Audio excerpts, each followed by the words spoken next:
ছাত্রছাত্রী হচ্ছে আমাদের দেশের ভবিষ্যৎ। তাদের উপর যদি এভাবে বহিরাগত টোকায় মোকায় এসে অমানবিক নির্যাতন করে, বহিরাগত মানুষ এসে এভাবে অমানবিক নির্যাতন করে, যদি আজকে আপনার ভাইয়ের সাথে কিংবা আপনার বোনের সাথে কিংবা আপনার পরিবারের যে কোনো কারো সাথে যদি এমন একটা ন্যাক্কারজনক ঘটনা ঘটতো, তখন আপনি কি করতেন? আপনার বিবেককে একটু প্রশ্ন করে দেখেন।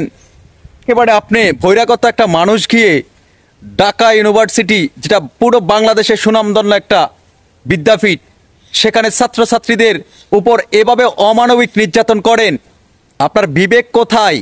ছাত্রছাত্রীরা যেটার জন্য আন্দোলন করতেছে সেটা রাইট আছে কিনা আগে দেখেন। ছাত্ররা কি আপনার ফ্যামিলির কাউকে প্রতিহত করার জন্য আন্দোলন করছে? করে নাই।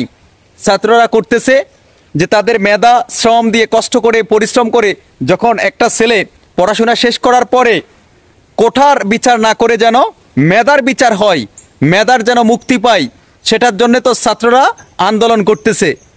সেটাকে কেন বহিরাগত মানুষ এসে গতকালকে জাহাঙ্গীরনগর বিশ্ববিদ্যালয়, সেখানে রাত্রে দেখেছেন চিত্র, এবং আপনারা দেখেছেন যে ঢাকা বিশ্ববিদ্যালয়ের এই নয়াপল্টন থেকে ধরে বিভিন্ন শাহবাগের মোড়, বিভিন্ন জায়গায় ছাত্রছাত্রীদের উপর যেভাবে অমানবিক নির্যাতন করতেছে।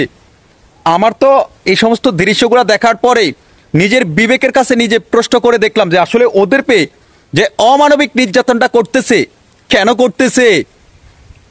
কেন করতেছে? কেন? ছাত্র তো আপনার পাতের ভাত কেড়ে নিতে চায় না। ছাত্র তো আপনার ব্যাংকে হাজার হাজার কোটি টাকা আছে, সেটা তো আত্মসাৎ করার জন্য আন্দোলন করে না। ছাত্র আন্দোলন করতেছে তারা পরিশ্রম করে কষ্ট করে পড়াশোনা শেষ করে তারা যেন ভালো কোটার বিচার না হয়ে মেধার বিচার হয়ে তারা যেন ভালো একটা চাকরি পায়।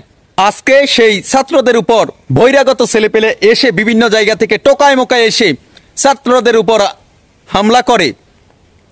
তাদের বিচারও একদিন না একদিন হবে, এই বাংলার জমিনে হবে, এই বাংলার জমিনে হবে।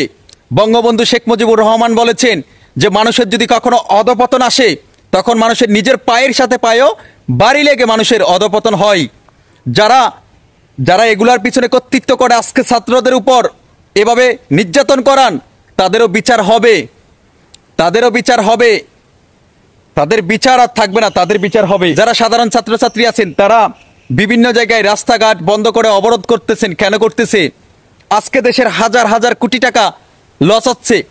আমরা বাংলাদেশে যারা সাধারণ মানুষ আছি, দুমুঠো ভাতের জন্য যে অক্লান্ত পরিশ্রম করি, কেউ আছে 10 ঘন্টা 12 ঘন্টা 14 ঘন্টা 20 ঘন্টা, কেউ 24 ঘন্টা শুধু পরিশ্রম করি দুমুঠো ভাতের জন্য।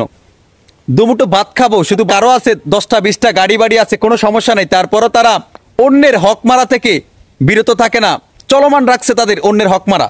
Just wait and see, today and tomorrow উনি করবে। ওই প্রাকৃতিকভাবে আপনি শায়েস্তা হয়ে যাবেন ইনশাল্লাহ।